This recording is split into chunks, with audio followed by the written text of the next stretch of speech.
Hey, good afternoon, and welcome to the Cruise Amigos. Cruises for Solo show comes to you every Sunday. I'm Chili Falls from Chili's Cruises down in Virginia. And next to me, I'm not sure how it looks on your screen, but to my that way is Crazy John Reitmeyer from up in Minnesota, our resident pot farmer. And then over there, where you can see Big Ben in the background, is Pete Hall, from Cruises for Solos. We're the three amigos, and we got two guests today, folks. And I'm really excited about today. Our first guest is Rachel Hunt, and a quick story about Rachel. She is the reason, believe it or not, that I started cruising solo. I had been cruising for years and years and years and years, and she was the first person I talked to when I was trying to decide if I had the courage to go on a solo cruise. And because of what she told me, I started cruising solo, and I've been doing it ever since. And that's what led me to meet Pete and end up with these two clowns. So that's Rachel Hunt. She's worked for the Symphony of the Seas, Royal Caribbean. She sailed around out there in the Caribbean for like 3 months with no passengers. It was just a disaster. And she's back home now in the UK. So we're going to talk about that. And then down the other lady, a lovely lady down here, is Kim Cameron, who's out in Portland, Oregon. She's a travel agent of sorts, I guess you might say, travel expert. And Kim has an interesting story to share. She was actually in Santiago, Chile, when all this happened with the corona COVID-19 getting started and they having the first suspension. And Kim, I have to ask you if you can share your story about Santiago, Chile, and I don't know if you got kicked off the boat and tried to swim home or whatever you did. Probably would have been cheaper. I was on a back-to-back cruise to around South America, starting in Buenos Aires and ending in Miami. On Friday the 13th, March 13th, we got notified by NCL that our second cruise was canceled, and we had to find a way home. By the time I was able to get, the internet was so slow, by the time I was able to get on to book, my fare for one way was $1,200. And then NCL charged me $65 to get me from the ship to the airport. So it was kind of a stressful thing. I ended up calling my daughter and having her book my airfare because I couldn't get on the internet. So yeah. And then it took me 23 hours and 3 airports to get home. Oh wow. Yeah. Unbelievable. But yeah, you're not to be held down. You're going to head back to Santiago, Chile again. I am. The end of next March. I want to finish that cruise. Good. I like that spirit. Rachel, you were out on Symphony of the Seas when all this started. Yes. Tell us a little bit. How did you end up getting on to starting to work for Royal Caribbean? What's that been, about 8 months ago now? 9 months ago? So technically since last May, I think it is. So it's just over a year, but I didn't start until December. It was a very, very long process for me. Not everybody has the same sort of thing. I'd got to a stage in my previous job where I was a bit like, I need a change. I applied for some stuff. I got an email back and said, yeah, we'd like to interview you. I'd forgotten what I'd applied for, completely forgotten altogether. And then I had the interview. It was a Skype interview. And a couple of weeks later, I had a second interview. And then it was, you've got the job. So I applied on a whim. But I don't think I would have applied had I not been a cruising fan in the first place. It was cruising as a passenger that got me there, I think. Well, yeah, you've been cruising a long time, if I remember correctly, since you were really young. Oh no, 2013. I started yeah? when I was 23. Yeah. 2013 was my first cruise. I wanted to go on holiday. Nobody else was able to come with me, had other commitments. And I was having a chat with Mum, and she said, well, why don't you book a cruise? Because they'd been cruising for a few years. And I did it. I booked a cruise. I went on my own, went for a week, and that was the bug. So yeah, I think I've done 5. All right. When you're back home now, Yes. You've been home for a couple weeks. It'll be a month tomorrow. Has it been that long? Gosh, Yeah. doesn't seem like that. But anyway, so a month home. Yeah. Have they given you any indication when you're going back? No. It's not going to be, well, nobody knows what's happening at the moment anyway. Obviously was it this week they announced that it's going to be September the 15th in line with Clear. Yeah. But after that, I don't know, because obviously when it's time for people to start going back, there's going to be a whole load of people that are due to go back before me. So I'm preparing myself for not this side of Christmas. Wow. To be honest. Wow. But I could be wrong. We're going to have to wait and see what happens. At the moment, they're still concentrating on getting people home. So they need to get through all of that before they can start bringing people back.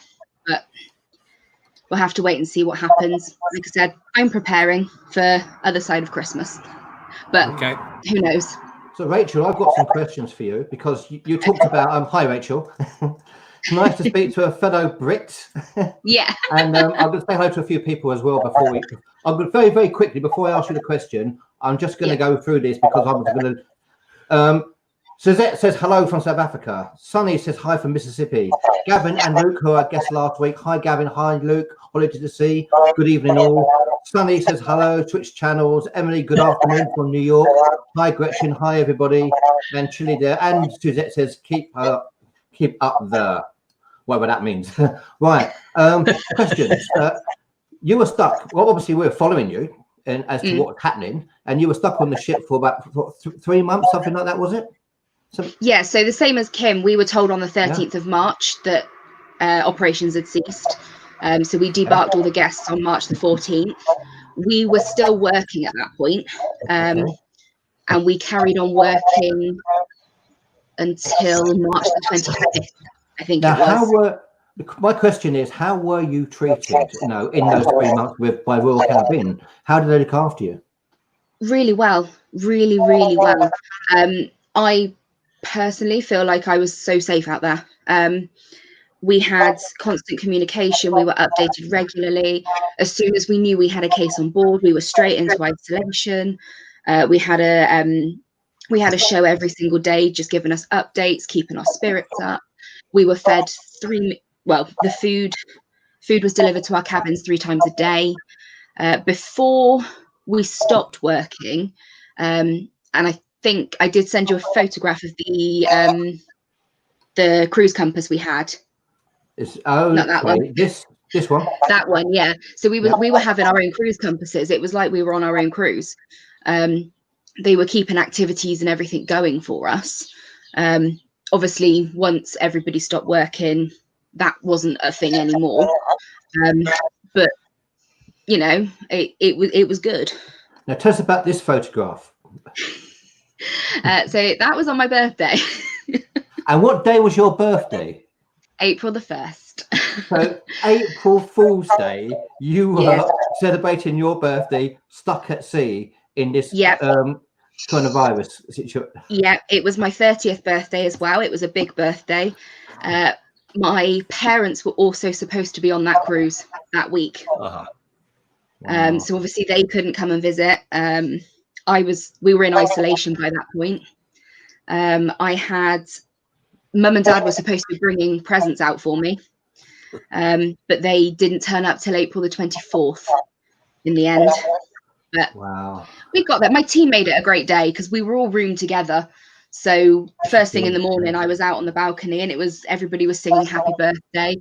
Managers were singing at temperature check when they came and knocked on the door every day. It was great. So we'll get back to that because I want to bring Kim in very, very quickly as well. And Kim, we met, John, you met myself and John on the Norwegian Epic doing the transatlantic, didn't you? From Barcelona to Orlando, if I remember. Correct. Something like that, yeah. Yeah. And when was your first cruise? And then I want you to explain about this. What was your first cruise? My first cruise was just a 4-day cruise on Carnival out of California. It was a cruise that I won, and that was in 2008. How did you win the cruise? With an ugly sweater. And there it is. It looks like alien meets the cruise ship. Oh my God. Oh, When my work had an ugly sweater contest, and I am the world's best procrastinator. And so I waited until the night before to make my sweater.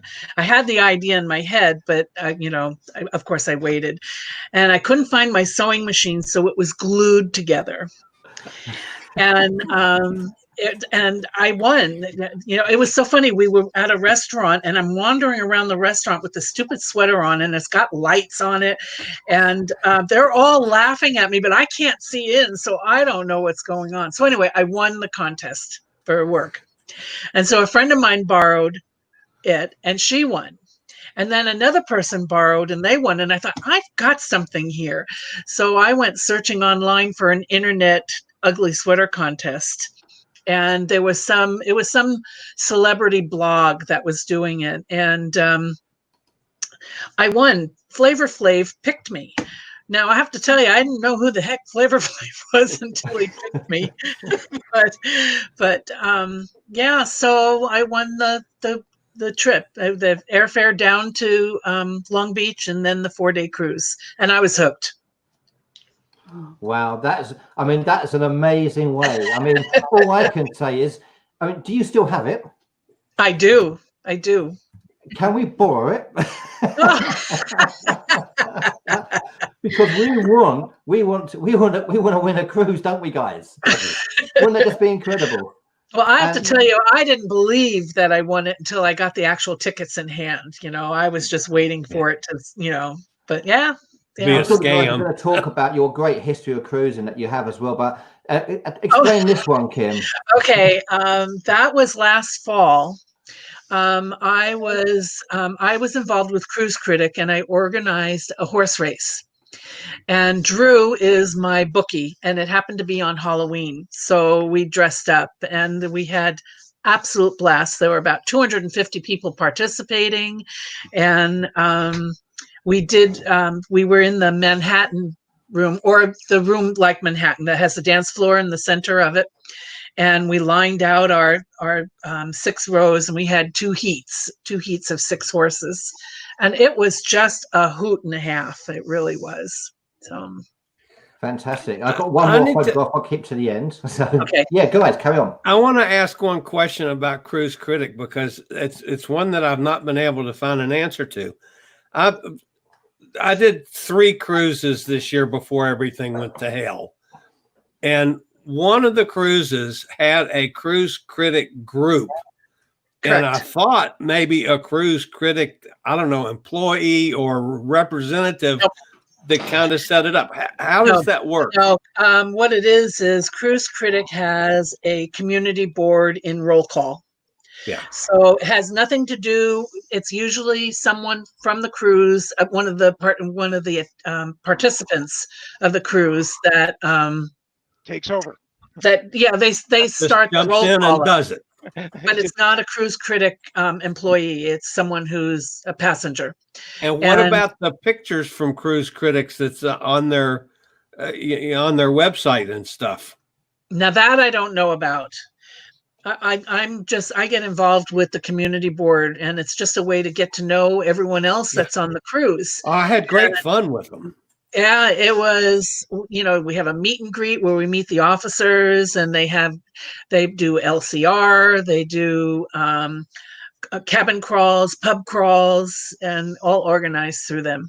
So, John, yeah. I think we should bring you in, my friend, because we're talking too much. I'm having too much fun listening, and all these memories, and But yeah, Cruise Critic's a great place. You'll always find that there's somebody that was kind of first to the roll call when they open it up for the next year or whatever. And a lot of the people know each other. And they just, the big thing that I see that they do on there is that they put offshore tours together. They'll book their own, they'll book their own van, and they'll try and save a little money here, or when they land in the final port, they'll all get a van together to go from the port to the airport, or they'll take a little side trip or something and end up at the airport later. And they just group themselves together by interest in things. And that's how it works. Of course, Cruise Critic then, because they got all of this interest over the years, is now trying to kind of hedge in on the travel agents too. They're trying to sell cruises and do all that stuff too. So it's an interesting world that sometimes your friend is also your frenemy, because travel agents kind of generally don't like Cruise Critic because they're also trying to throw deals out there in front of people. So it goes both ways. But yeah, I've always had fun on the Cruise Critic board.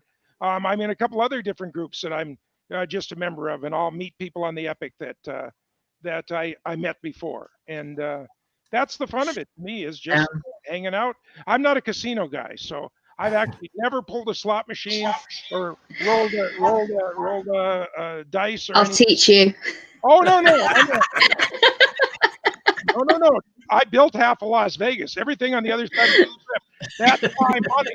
I've got to ask you, Rachel, what's the biggest win that you've seen in the casino? I don't know if I'm allowed to say. I don't think Please I'm allowed tell to us. say. No one's watching. No one's watching, are they? We're keeping it secret. It was a lot. It was over 100,000. Okay. Wow. Now, was that like a high roller who's a professional gambler or was it someone who just got really lucky? I can't remember, to be honest. What game was it on? It was do you know what? I honestly cannot remember. Was it on the slot? Are they playing with skill? It was tables. It wasn't slot. It was a game for skill. Okay. It was a table, but other than that, I mean, it's so long ago now. I've got to ask one question, Rachel. One of the questions we were talking earlier about how cruising is going to restart and things like that. And one of the things we're thinking about, it would be cruises leaving from one port. Like, for instance, from the UK, it could leave from Southampton and it could go around the Mediterranean, around the Canaries, not stop in a port. For instance, Spain has dropped cruises until this is all over, and then come back again. So it literally leaves from Southampton, it goes around the Canaries, it goes around the Northern Lights, it doesn't stop anywhere, and it comes back. Do you think, from your point of view, working in the industry, you think that's a way that cruising could start? It could do. I think if they announced it, you'd have a lot of crew that wouldn't want to go back straight away. Because obviously sea days are long days. And if it's a constant sea day thing, I don't know. It could be a way of doing it, whether they want to start with shorter cruises, maybe. Shorter, just sort of small little ones to test the waters again. I honestly don't know. Obviously we haven't been told anything because we're still trying to get people home rather than anything else at the moment. But who knows? And for all our listeners, that's the key.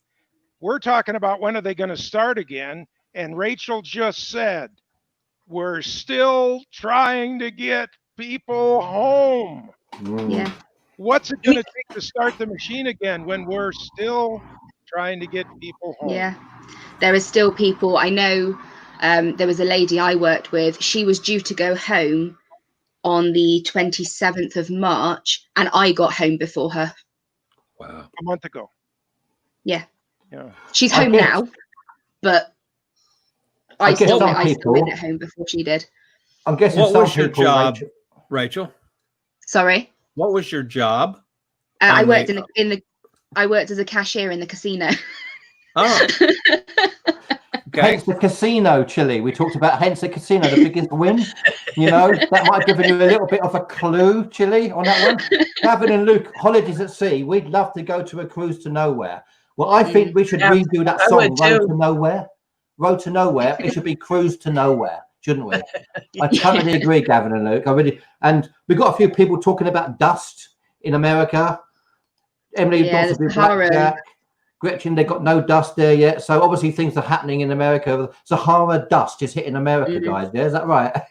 Oh, you don't know about this, Pete? You don't know what's happening? I know nothing. Oh, From the Sahara Desert. due to some Mm. anomaly over in the Sahara, this big kind of a whirlwind kind of thing happened, and it blew all across the Atlantic, and it's just hitting the United States now, and it's going to sort of like move up, and it's the biggest one ever. It's Have you got that, Kim? No, I'm in the Pacific Northwest, nowhere near there. if it gets to But her, I've never heard of it before. if it ever gets I to think her, I've we've heard all got a problem. Caribbean are seeing it already. Yeah, The yeah. Caribbean islands. But it's the worst of this that's ever happened, and so And it's huge. It's huge. It's a serious thing. Yeah. We can notice it here early morning and late, and just like at dusk. The brilliant colors of the sunrise and sunset has been phenomenal because of this. But it's just a little. It's like hazy is all you can see. It's way hell up in the atmosphere. Yeah. Watch out for the big face in a dust storm. I'd like to know, Kim, what do you think then? Because it's really interesting listening to Rachel's point of view from the crew as far as these cruises to nowhere is concerned, especially the longer ones. Would you jump on a cruise to nowhere? You know, I probably would. I love the transatlantics where there's a lot of sea days. With you. You know, it's nice to have a break to get off, but I do like the sea days. So, but I'm probably one of the minority. I think there's a lot of people who don't. But, you know, when I've done the transatlantics, I've gotten involved with the solo group. And so we find entertainment for ourselves while we're on the ship. So, you know, it makes it, yeah, I really love it. Kim, I've got to ask, what was the name of the gal that kind of went from guy to guy to guy, and she ended up with that real tall gentleman that was kind of a dancer, really. Oh yeah, everybody. Well, from the guy's point of view, we all saw it because she took time with each one of us, and it was like when she realized that, you know, like I did not have the funds necessary to meet the required level of what she was looking for, she moved up. But I'm still trying to figure out what her name was, because even if I did know, I wouldn't repeat it. Kim, are you in this? Oh no, she was the nicest girl. I mean, I have no trouble. We were not, you know, we just didn't match up. We were looking for different things. Kim, were you in this photograph? I don't think so. Because I don't know. This was taken on the Norwegian Epic, and this was the solo group. And I mean, that's how we met you, Kim, didn't we? In the studio lounge. Right, now, Rachel, a lot of us are Norwegian fans purely because they're solo travelers. They're great with the solo cabins and the studio lounge on their bigger ships. Does Royal Caribbean do anything similar? Not in the sense of like the studio lounge complex type thing. They do have solo cabins, but they don't do them in like all the same place, if that makes sense. Again, it's on the bigger ships. A lot of them are. I did actually, and I don't know where it is, for my Q&A video from my YouTube channel. I did look up how many solo cabins are on the ship, or on all of the ships, and I've got that information written down somewhere. But you can't find it. You put it somewhere it's safe, didn't you? I did. We talked about it earlier, gang. It might even still be in my suitcase, to be honest, because I haven't finished unpacking yet. It's like very relativity, and it's in a notebook back at the other house, I think. So it's okay. It's okay. But no, because funnily enough, my original contract end date was the 27th of June. So if coronavirus hadn't happened, I was due to come home yesterday, and I was due to go on Anthem of the Seas on the 11th of July in one of those solo cabins. But obviously it's been cancelled. But they're not solo specific. Couples can book them. They're just classed as studio cabins. And do they give you a break in price? No. But I think it was purely for the fact that I am the sort of person who likes my luxuries. So I spent out for a balcony, and I was having this and I was having that, and I don't skimp out. Okay. Yeah. All If right. I'm going on holiday, I do it. I do it all in and spend the money. Yeah, do Well, you see, find out that's by the winning way money? I cruised that way for 25 years. Yeah. And then our friend Emma's the one that got me started, Yeah. going a cheaper way and being able to do more cruises. And I was See, going to do I couldn't do an do inside. 6 or 7 cruises this year had this not Yeah. happened. Plus, So- he's I couldn't do an inside cabin. you can put a picture of the water up in the inside cabin for him now, and he doesn't really know the Yeah.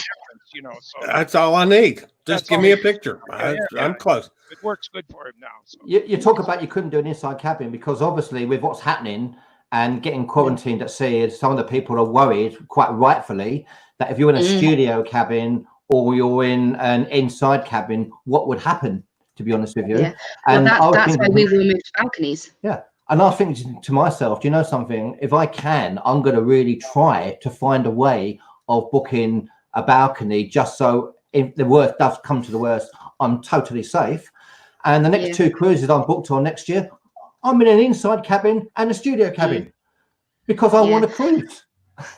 Yeah. Well, Yeah. the difference in price between the inside cabin and the balcony on the one out of Venice is extraordinarily high difference.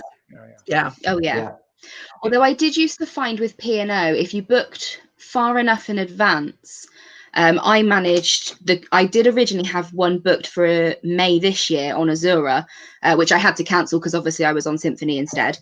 But I managed to get, it was a 2-week cruise, and it was a double balcony cabin, was cheaper than a solo inside cabin. Yeah. And that was booking it in September 2018. I managed to get that, and it worked out cheaper. Oh, that's awesome. So yeah. Well, that's I mean, to be honest with you, on the Epic Transatlantic coming up, I had a solo cabin, and I felt that I got it at a good price early on, but I upped it to a balcony now and got back $300. Yeah. So because of all of this that's happened, so I'm in a balcony for under $1,000 on the Epic here coming up. now, Rachel, now if you're worried, if people are thinking about booking a cruise, I mean, we all love cruising, and we know people who love cruising are going to jump on a cruise ship as soon as we feel we're safe to do that. Yeah, we're going to do that. But obviously, there are a lot of people out there that are thinking about cruising. So I'm going to ask you as well, Kim, the same question, but I'll start with you, Rachel. From a crew point of view, from what you've seen with the safety and what they're trying to do to make things safe, what advice would you give to anyone who's thinking of jumping on a cruise ship, but they see all this terrible publicity all the time? Yeah, the publicity's been the problem. Because from my perspective, I mean, we were in isolation and we've been moved to balcony cabins. We were sanitizing our cabins 2-3 times a day, and we were doing that ourselves because obviously we live on the ship. But for somebody who's thinking about it, I would say don't worry, because there is so many strict rules and measures in place for health and safety on those ships that, like I said, a part of me still wishes I'd stayed out there, because we had to leave our cabins, we had to wear our masks.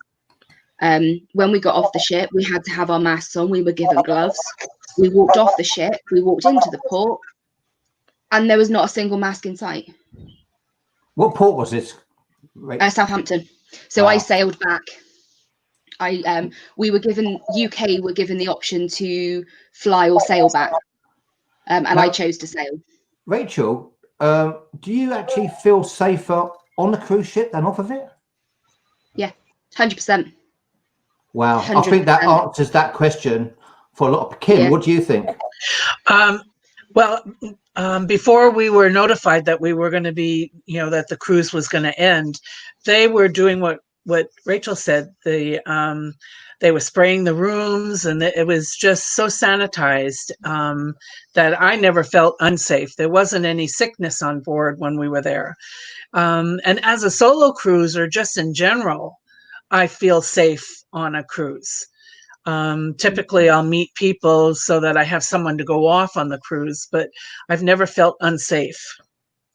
Yeah, that's right. Me too. I agree. I mean, like Kim said, even before most of this kicked off, I think it was possibly back in January, maybe February, we'd upped our cleaning sort of measures, and we had somebody going around the casino every half an hour. Yeah, they were spraying. There wasn't a ton. They were spraying. I mean, it was our sanitizers completely sprayed. Yeah. So basically, it's the publicity is what's causing the issue. The actual ship itself, both you feel really safe on. Well, yeah, I mean, the ship I was on, we had a case on board, and I would still rather be there than here. I mean, okay, we haven't got a case anymore, but the ship is all. Well, for me, that's the thing. Like I've told you guys, I'm still booked on the Epic to do the Barcelona to Puerto Rico, and I'm going to hold it yet for a while, up until I guess the day I have to pay it in full. But to me, I'm not at all worried about that. My worry is Fargo to Chicago to Frankfurt to Barcelona. Exactly. And even a bigger worry is Puerto Rico to Atlanta to Minneapolis to Fargo. That's my concern. I'm not at all worried about. I'd get on a ship tomorrow. It's the getting there and getting home, living in the middle of the country. That's why I chose to fly home. Yeah, sail home, not fly home. Exactly. When I heard you say that, it's like, yeah, man, bring the ship up to Duluth and I'll get on and off every day. Do you know something? That's Rachel Kim. Yeah, that's really interesting to hear. It certainly makes me feel really reassured. But Maureen said, thanks, Rachel. I wondered if it'd be safe on a cruise. You are very reassuring, which is a really important thing to hear from your point of view. Gavin and Luke, they agree. We feel safe on a cruise. That's why we can't wait to get back on. And I know Gavin and Luke, they're going to jump on really quickly, and put, and they're fantastic videos that they have as well. So, I mean, I totally agree. And yeah, Chili says greetings, Maureen. Well, I'm booked on a cruise the end of this year, November 29th, from Lisbon to Buenos Aires, 20-day cruise. And I'm not worried about the cruise. I'm worried about the 2 flights that are, 8 or 10 hours long each way. So I'm really I'm probably going to cancel. I'm probably not going to do it and just wait till next year. For the same, you guys saying that, you see, that is the reason for me that I'm keeping an eye out for a last-minute cruise from the UK, probably Southampton, because it's easier for me. If I can find a last-minute cruise that goes from Southampton, non-stop, back to Southampton, either to the Canaries for the winter sun, or to the Northern Lights for that incredible scenery in Scandinavia, I won't think twice about jumping on the ship, because I will feel completely safe. Yeah. And one of our biggest problems from this country is because of all the health issues that we have here now. A lot of you guys over there are saying, no Americans, you guys can't come. So we've got to clean things up here before we can even get over there. But you know what? I'm really excited because I've actually persuaded Chile to come over to Europe next year. And we're booked on a cruise. We're going to go on the Norwegian Dawn, which is from Venice. Now, that's another question as to Venice. I know. Do you think that Venice might be an issue? Are they going to stop cruise ships, or are they going to stop the bigger ones only? And I reckon they'll stop. Amazing. What do you think about Venice? I'll ask you, Rachel. What do you think? I reckon they'll stop. I reckon Venice will ban it. Yeah. You think they'll ban cruises? Yeah, I've already seen some ships who are due to go out of Venice next year being moved to a different port. Even if they tendered? I don't know, because there's some ships that can't tender. I know Symphony was a ship that couldn't tender. Oh.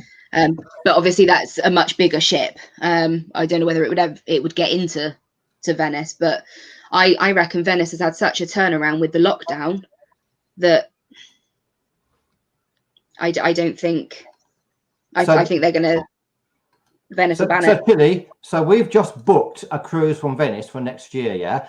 Now, to be honest with you, I had seen stuff about that, but I did my little bit of research, and it was talking about ships over a certain tonnage, and the Norwegian Dawn that we're booked on is under the tonnage. They're talking about doing that. So I'm hoping that it might be the bigger ships, Rachel, rather than the smaller ships. You know, but Yeah. otherwise, you know, I'm sure we'll just be down the road. The itinerary's still amazing, isn't it? And I'm going to go to Venice anyway. Yeah. Yeah. I kind of like I think the I hotel saw- we have booked. You go out the side door of the hotel and step onto a gondola, and I think that's going to be fabulous. So, Mm. Yeah. Do you know what? A gondola, yeah? You're going to have Chile and me on a gondola next year, yeah? And we're trying to persuade John to join us, yeah? How amazing is that going to be? But we'll all Yeah. sing. Can you imagine? Yeah, just We'll be singing on the gondola. Oh, Solomeo.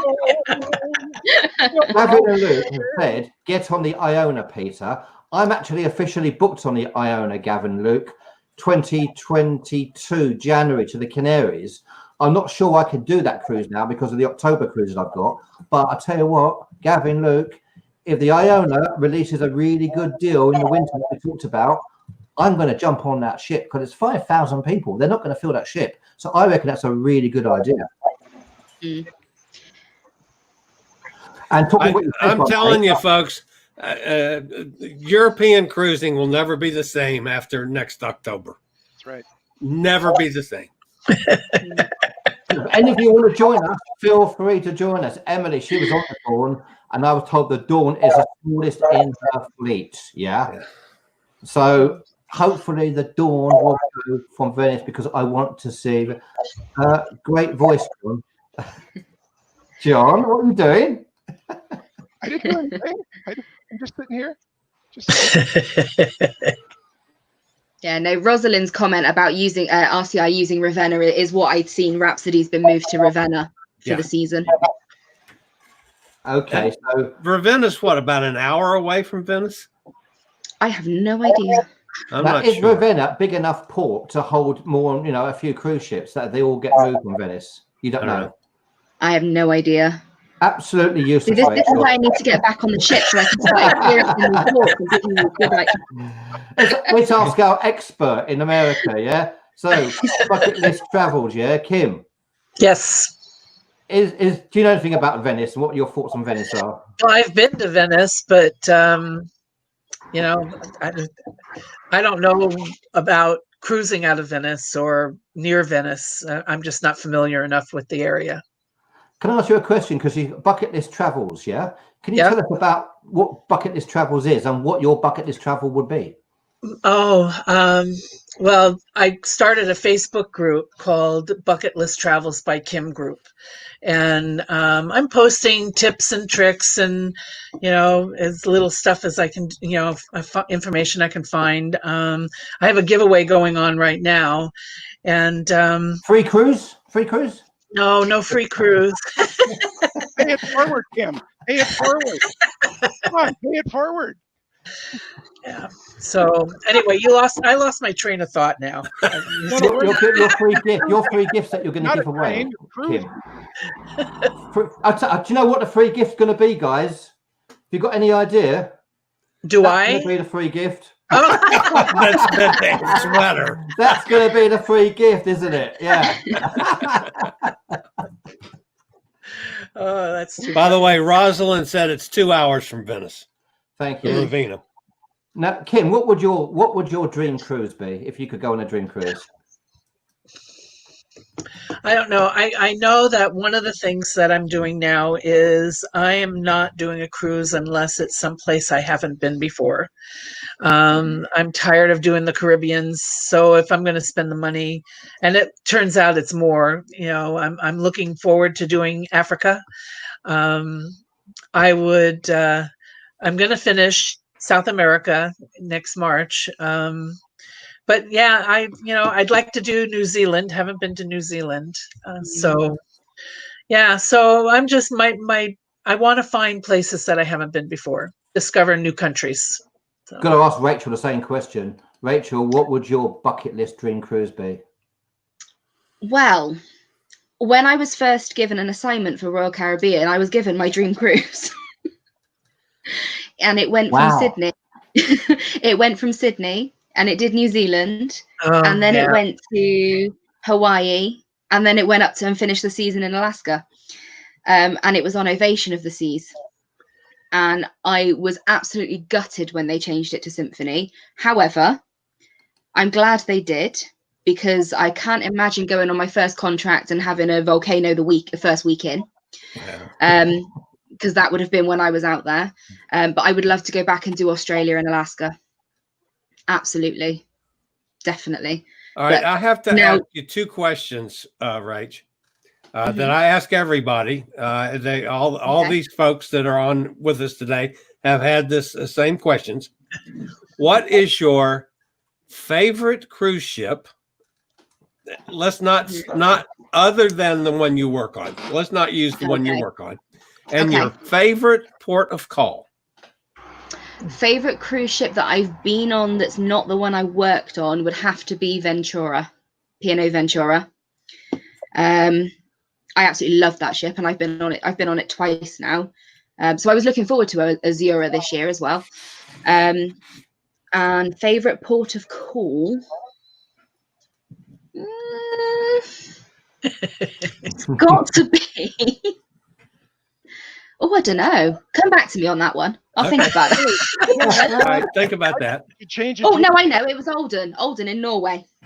Okay. Shelley, I Absolutely think love that. change this to a 3-part question. I think you should always ask, what ship would you not get on again? I think that is really, Oh, no, I have an answer to that one. yeah, see, he's got an answer. What's your answer, Rachel? P&O Oceania. Okay. And see, I have an answer to that too. And I would have told you up until that experience that there's no bad ship. I would have said there's no bad ship because what's my favorite ship? The next one I'm going to get on. Until last year when I transatlanticed on the Norwegian Star. And I'm a Norwegian fanboy. You can, if you listen to the shows here, I'm a total Norwegian fanboy. But I'm telling you, there was just too many things on that ship, including the staff and the food. The only thing It was exactly the same for me. my cabin person and my cabin, she kept it immaculate. I tipped her handsomely. Can you tip a lady handsomely? Does that work? Yeah. But you know, but other than that, the internet worked 2 of the 14 days. The food was cold. It was ugly sometimes. The staff didn't seem to care. The bigger part of the ship was not well maintained. And so, to me, that's more valuable almost than what's your favorite ship, because that, like you just said, Oceania. Now I got that ticked. I respect Rachel, and I'm ticking that in my little book here. But I know there's so many people that love Oceania as well. But I couldn't do it again. So, John, apart from that, did you have a good time? Oh, I've never been on a bad cruise. Are you kidding me? As long as they weren't dragging me behind the boat for shark bait, it's a good cruise, So sure. I mean, but I would go out of my way to not sail on that boat again, because I don't want to spend that much money and spend 2 weeks to have even close to that experience again. I'd rather take a chance. Kim, do you have an answer to that as well? Well, first I want to say that I was on the Star in Santiago when I got kicked off. But I have to tell you, I did not have a negative experience on the Star. It is a smaller ship. I prefer the larger ships because the shows are a little bit different on the larger ships than the smaller one. But the food was great. The company was great. I had not a bad experience on the Star. Isn't that amazing? And I've booked for 17 days next March on the Star. Wow. Fantastic. So, yeah. But my favorite of all ships is the Bliss, Norwegian Bliss. I loved it. I did the Panama Canal on it from Miami to LA, and it was for 15 days, and it was an amazing experience. Loved it. Yeah. Do you have a cruise ship that you would not go on again? I'm epic'd out. Okay. So it's not that I have anything wrong with the Epic. It's just that I've been on the Epic so many times that I'm ready to expand. So, I mean, it was fine. There's nothing wrong with it. It's just I did 4 cruises in a row on the Epic. And when it switched to San Juan, that sort of finished it off for me. It's a bummer for me too. If the Epic would come to America, I'd sail her for the rest of my life. Yeah. See, I'm comfortable on the ship. I got friends that are working on the ship that enough of them keep re-upping. I like the layout. For me, I don't mind the bathrooms because I'm a solo person. But I get what you mean. I totally Yeah. understand. Yeah. Now, my absolute favorite cruise was I did a back-to-back. I was celebrating my 65th birthday, and we left Miami and went to, not supposed to show my age, huh? Okay. No, I don't believe that. I do not believe that. Oh, well. Anyway, so we went from Miami to Copenhagen. We ran into some mechanical issues on the getaway. We hit some storms and missed some ports and stuff. But it was my first really good solo cruise. And then from Copenhagen, we did the Baltic Sea. And it was 25 days, and I met some of the greatest people that we're really have stayed connected with. And so that was by far my most favorite cruise. So. I had no idea you were that age. I would have put you, No. hell, 20 years younger. I'm 68, so. So Rachel, are you still in touch with all your crew friends? And well, are they all over the place? And Absolutely. How's everyone keeping? How's morale? Everybody's home. Everybody that I know or met is now home. Or that I'm aware of. There is one person I need to message actually and just double check he's got home. But the problem we were having was it wasn't so much getting home; it was countries letting people in. And I know there's one lady from Nepal. She's only just got back to Nepal today. She was on Harmony. She transferred and joined us on Symphony for a few days. Then we were transferred. I went to Majesty and she went to Freedom. Then she went from Freedom to Barbados. Barbados flew to Heathrow, down to Southampton onto Empress. Then she was moved to the Majesty, and now she's got home. Oh my goodness! Wow. Well, because she gets around. So hey, Yeah, it's been it's like a round the world cruise. I've had an easy journey home. Compared to everybody else, I've had a really easy journey home. I literally went from Symphony to Majesty, sailed for 14 days, got off in Southampton. Mum and Dad were waiting for me in the port. What was your room number? What do you think? Sorry, John. Did you want to carry on? Number on the Majesty? 6596. Oh, I was 2 floors below. Once on the Majesty, I was in the bottom layer, which I believe is 4, and then I could feel the propellers turning under my room. Yeah, Majesty is an old bird. Old bird. She is an old bird. Although I can't say much because she's younger than me. So Rachel, when cruising resumes, and we all hope it will, I'm sure it will do. Do you think it's going to resume with a lot less crew? Do you think they're going to do that as well? I think so. I think because they're obviously talking about going back, obviously when they can. I reckon for a while it's going to be limited passenger numbers, and if there's limited passenger numbers, you're going to need less crew. You're not going to need as many. For example, Symphony was 6,600 passengers and 2,200 crew. So if you've only got 3,000 passengers, you only need 1,000 crew. And would that be easier for accommodation for the crew as well? Potentially. I mean, there's majority of crew share cabins. So if they were to do something like that, I mean, in my mind, I'd love to see them do individual cabins for crew members and not have to share at all. Because if anything like this happens again, they can isolate us straight away without having to move us. I mean, we were moved to balcony cabins, A, because there was enough, and B, so that we could get some fresh air while we were isolated. But if we'd have been on one of the other ships, I was lucky to be on Symphony. If, for example, like Majesty doesn't have that many balcony cabins, a lot of those crew members would have been in inside cabins for that period of time. So they wouldn't have had access to the fresh air. I don't know how it worked on other ships, but for when you first went on Symphony as a crew member, now you had experience as a cruiser. What was your accommodations a shock to your system? I mean, I picture the accommodations of the crew down in the, the bowels of the ship, and Well, it is. Rowing, yeah. They're rowing, Chile. That's what keeps it going, yeah. We're down there with our little oars. Yeah. It wasn't. I had kind of done a little bit of research, and if you do look on YouTube, there are a couple of videos there. So I had done my research and I knew what to expect. I think the thing for me was I'm an only child. I've had a room to myself for my entire life. And then I had to move into a cabin where I had to share with someone else. Yeah. That was the thing for me. And I had literally 2 days before we were put into isolation, I had moved to my own cabin for the remainder.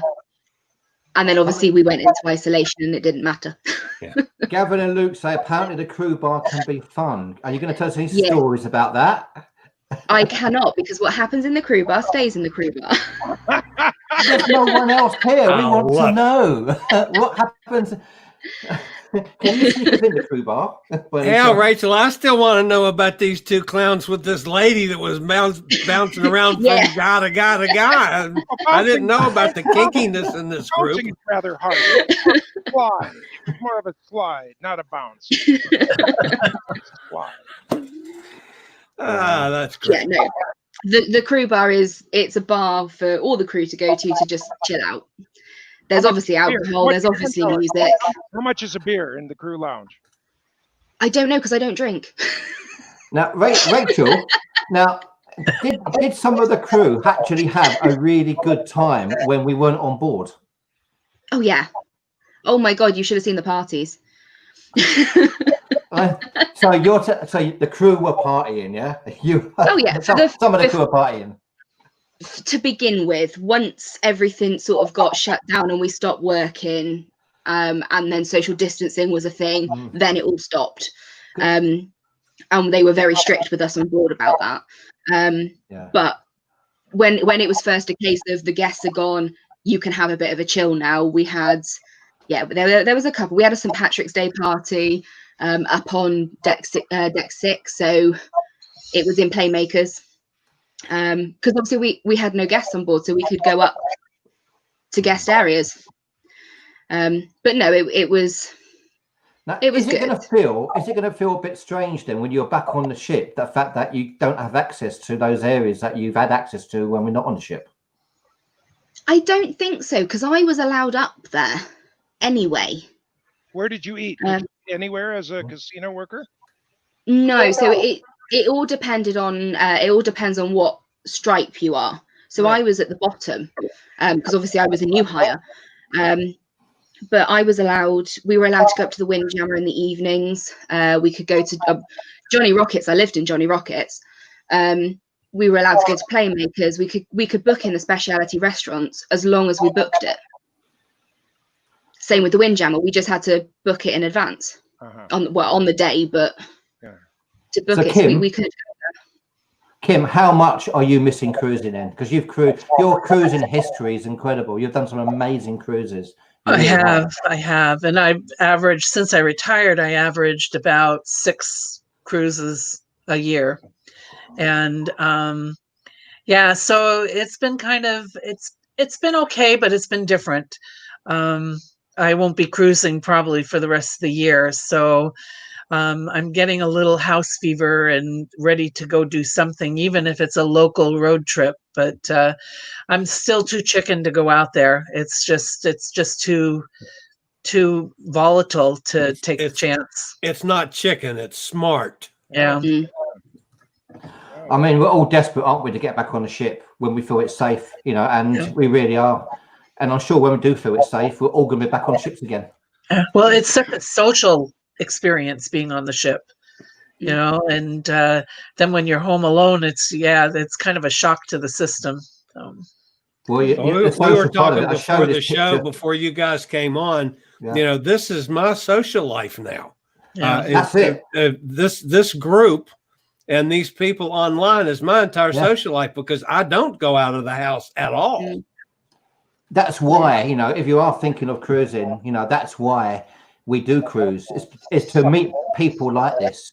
You know, as a solo traveler, it's fantastic, you know, and it's so nice to hear from Rachel, your point of view as crew, that how well they looked after you, Royal Caribbean looked after you, which is really good news, because you hear so many different stories, and it's so nice to be reassured about the fact that you feel it's safer on a cruise ship now than it is in the UK. I kind of agree with you.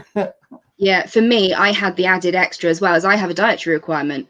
So I have a gluten intolerance, and under normal circumstances, food I was catered for. I'd have to ring up in advance and, you know, order my food in about half an hour before I was due to have it, which if I had a half an hour break was a bit, so I sort of had to time my meals throughout the day. But when we were in isolation, I was getting the good deal. I had 3 cooked meals a day. Everybody else had pastries for breakfast. I got I had scrambled eggs, I had sausages, I had hash browns, you name it. It turned up. I was living the high life. Wow, fantastic. So they were looking after us so well. It's so good to hear. So Chili. Yes. I just want to thank you guys for being with us today. This has been just an absolute delight as far as I'm concerned. We've had a nice audience of folks. We've had lots of comments and stuff. But to both of you ladies, we thank you immensely. This has been fabulous. Yeah, thank you for having us. Thank you. Yeah, thank you. And that's going to wrap us up for this week, folks. We'll be back again next Sunday at the same time, same place, the same 3 of us. And who knows who's going to be with us next week? No idea. And I've got my Sherry. Bye, guys. Bye, everybody. He will have Sherry, and I'll have my